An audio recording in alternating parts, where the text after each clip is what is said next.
Hello, I'm Michael. I'm married to Rebecca, and now we and the 3 children, we come to the 9:15 service. The first reading for today is from the book of Luke, chapter 23, verses 26 to 46. As the soldiers led him away, they seized Simon from Cyrene, who was on his way in from the country, and put the cross on him and made him carry it behind Jesus. A large number of people followed him, including women who mourned and wailed for him.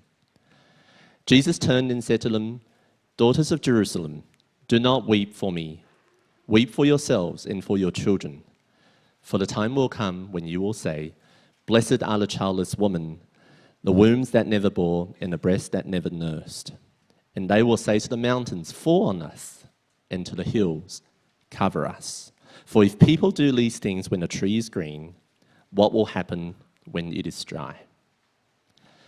2 other men, both criminals, were also led out with him to be executed. When they came to the place called the Skull, they crucified him there, along with the criminals, one on his right and the other on his left. Jesus said, "Father, forgive them, for they do not know what they are doing."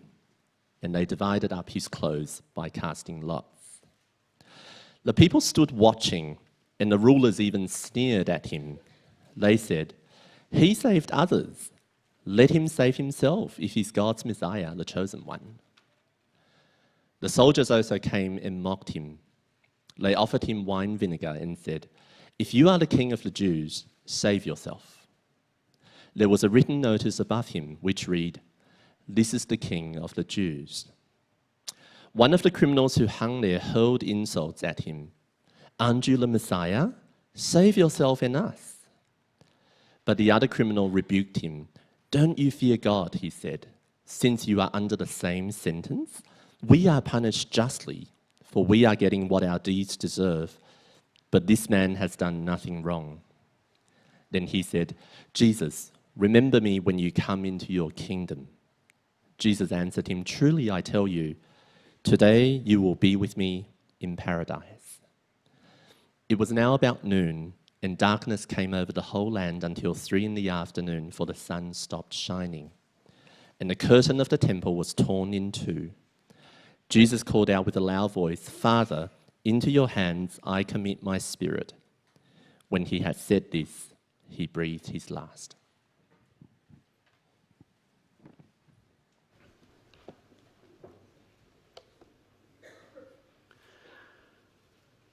Crying is so terribly tiring. When you shed tears, not over onions or over something that someone has done hilariously, but when you shed the tears that come with grief or from grief, in suffering or in pain, it is all so very tiring. And while sometimes a good cry, whatever that means, can possibly help us to process things, for most of the people, most of the time, you don't actually feel better, you just understand the depths of your pain or the depths of your suffering just that little bit more.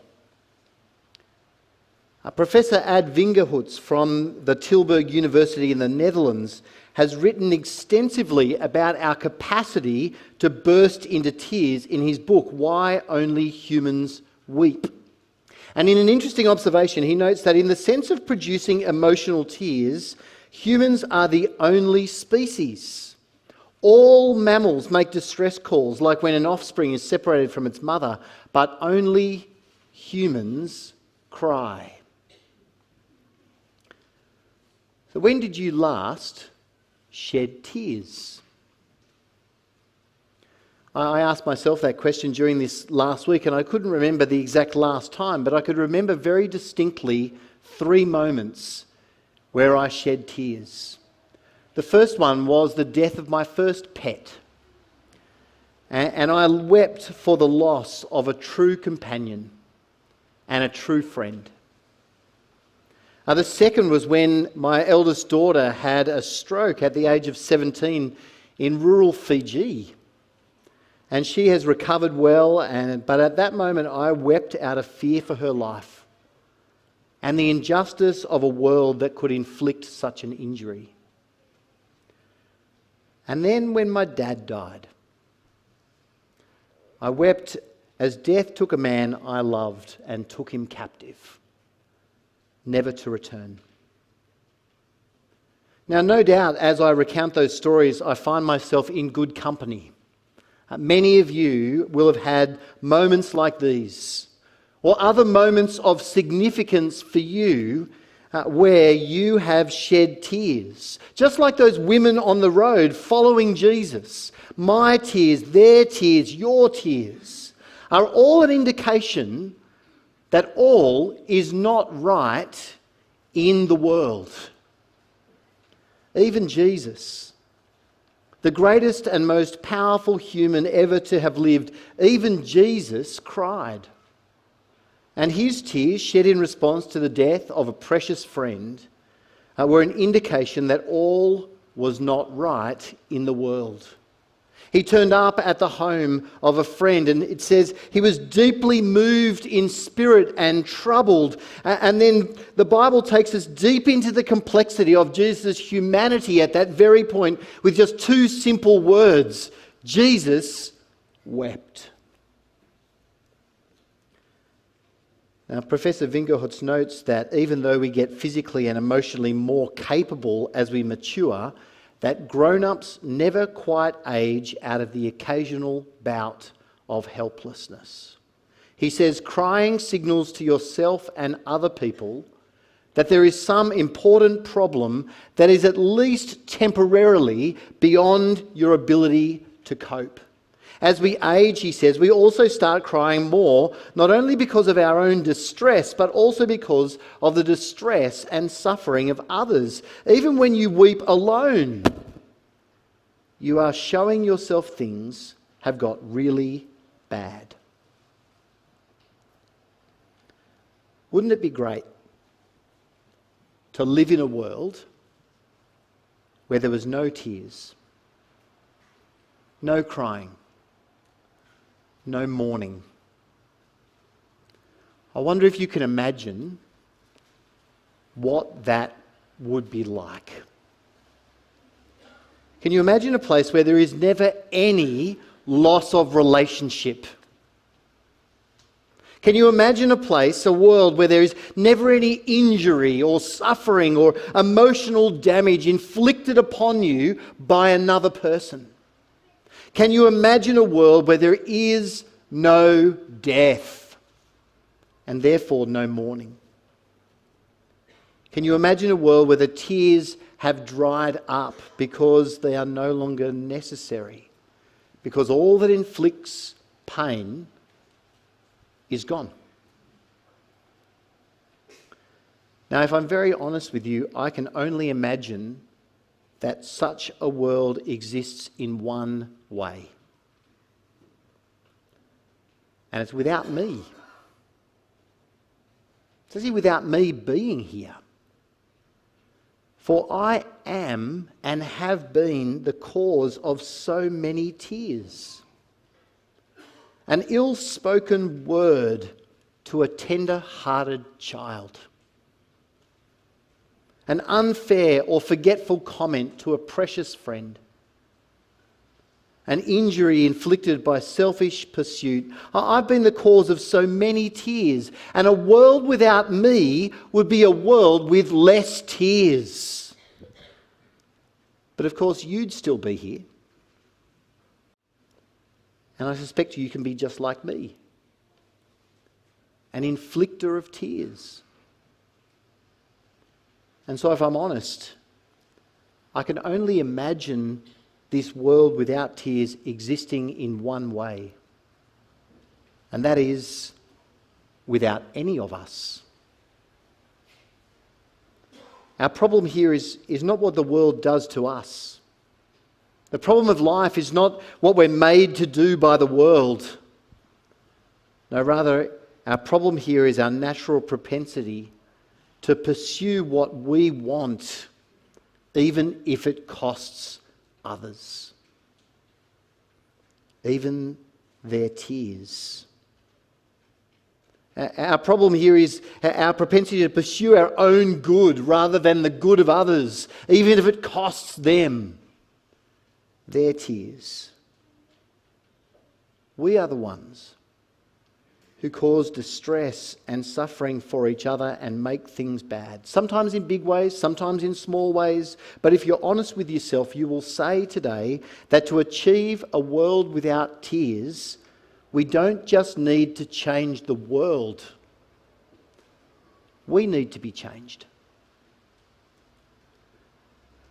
And so the question is this all a pipe dream?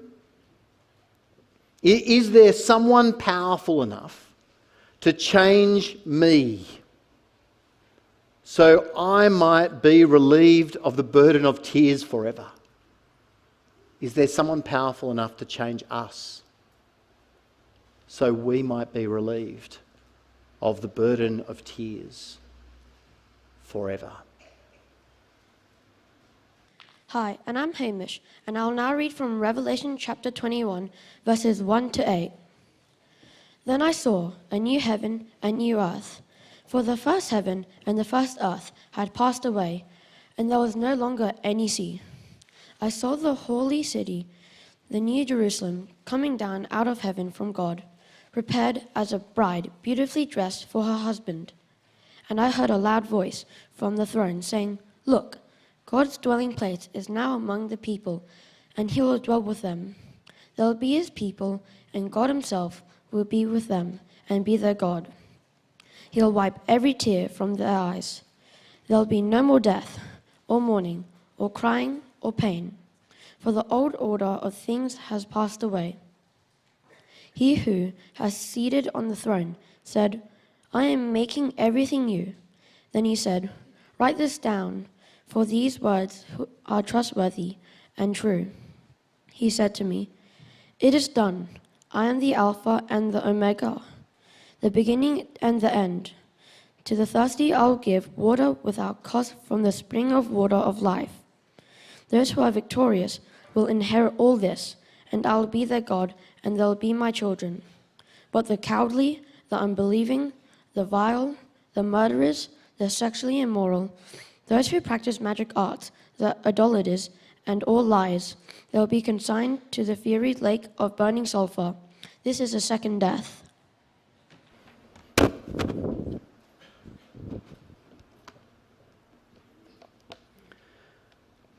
So is there someone powerful enough to change me and you so we might be relieved of the burden of tears forever? Or is it just a pipe dream? Is there actually genuinely the possibility of change in the world and for the world? We'll be glad that you're here, because Good Friday is so much more than just a public holiday.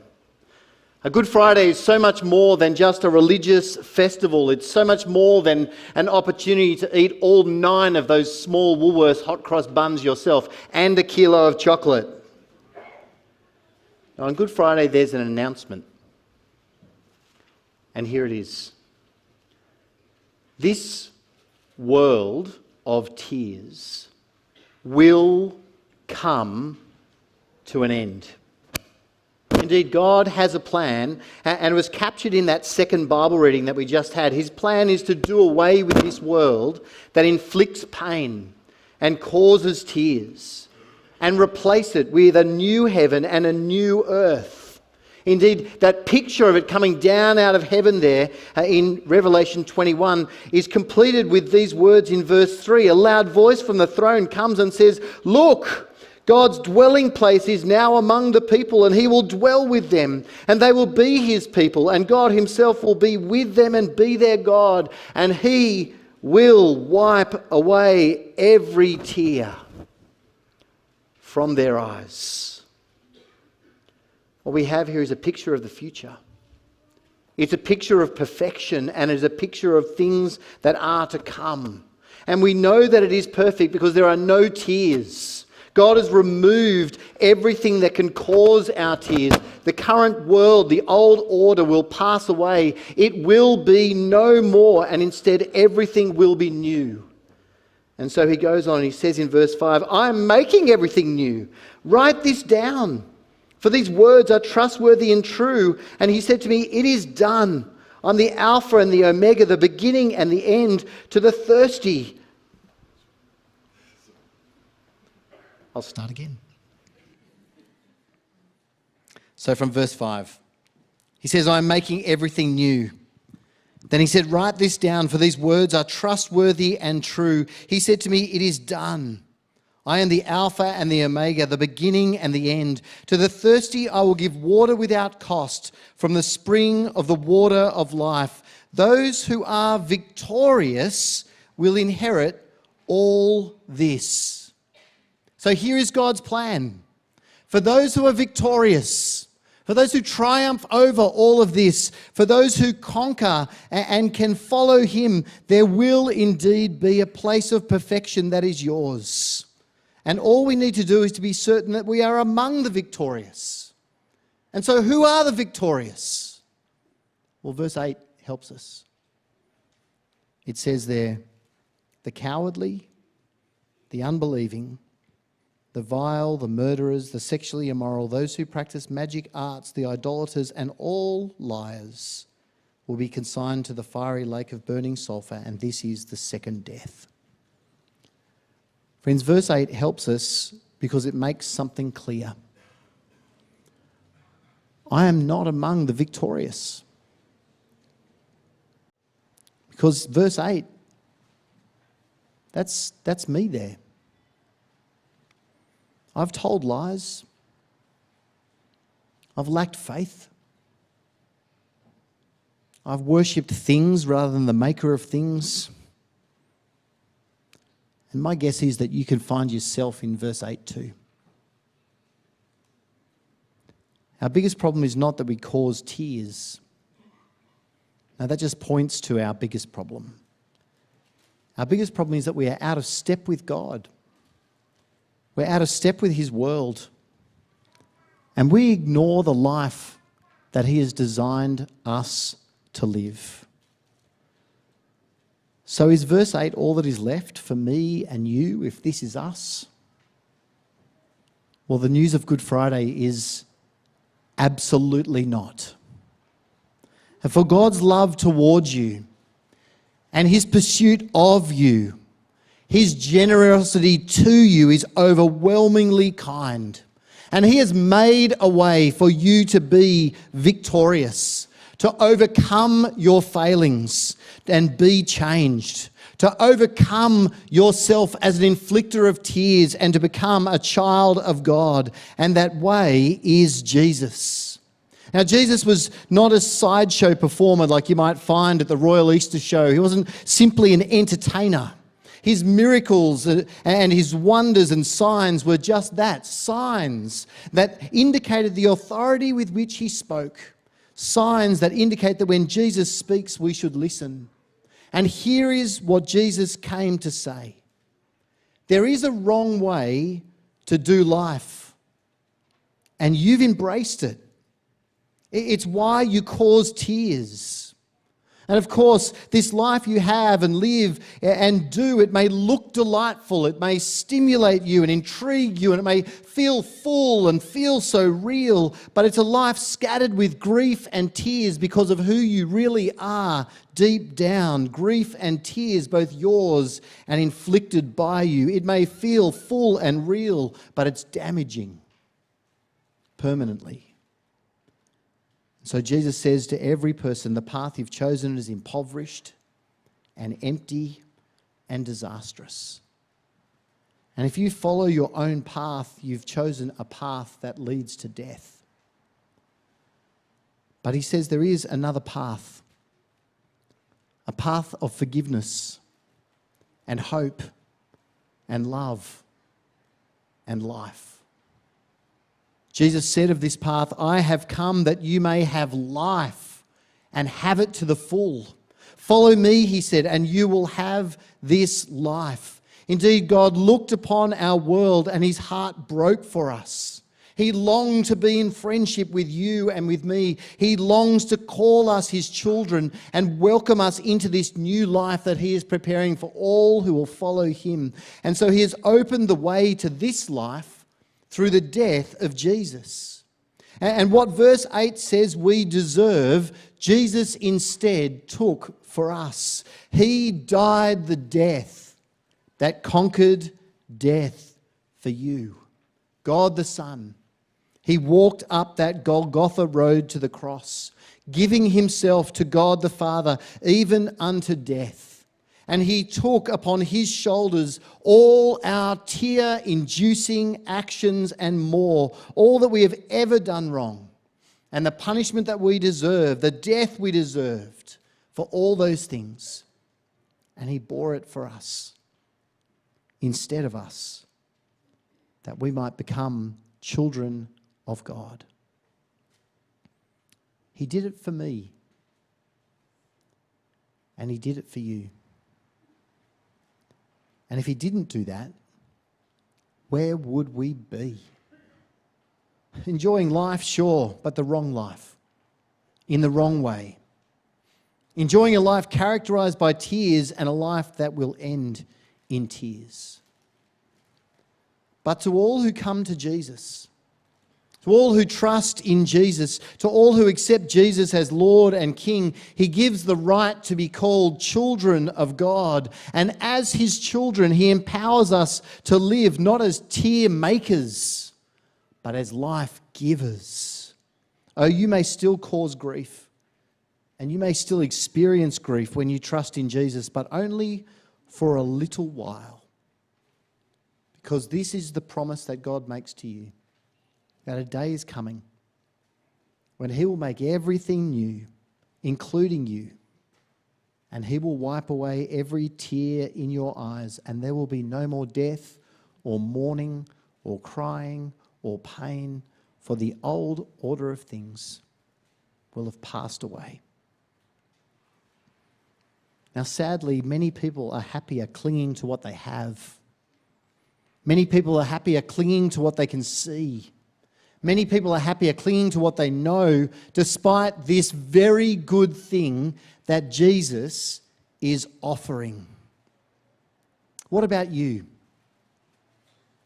This is the glorious message of Good Friday, that God himself has dealt with our internal problem through the death of Jesus that conquered death, that he has brought victory over sin for us, that he's brought victory over sadness for us, that he's brought victory over tears for us forever. He has made us victorious as we trust Christ. You see, the Christian faith is not about what you can do for God. You can never do enough to be victorious. It's all about what God has done for you in changing you. It's all about what God has done for you by sending Jesus to change you through the cross and to drive that change by the Spirit and to then welcome you into life everlasting for eternity. There's no need to imagine a life without tears for all those who trust in Christ. There is a place, and it is forever. And in that place, we will sing perhaps those same words that Elliot started our time together with from Isaiah 25. Surely, this is our God. We trusted him, and he saved us. This is the Lord. We trusted him. Let us rejoice and be glad in his salvation. Will you be there? Will you be there? Amen.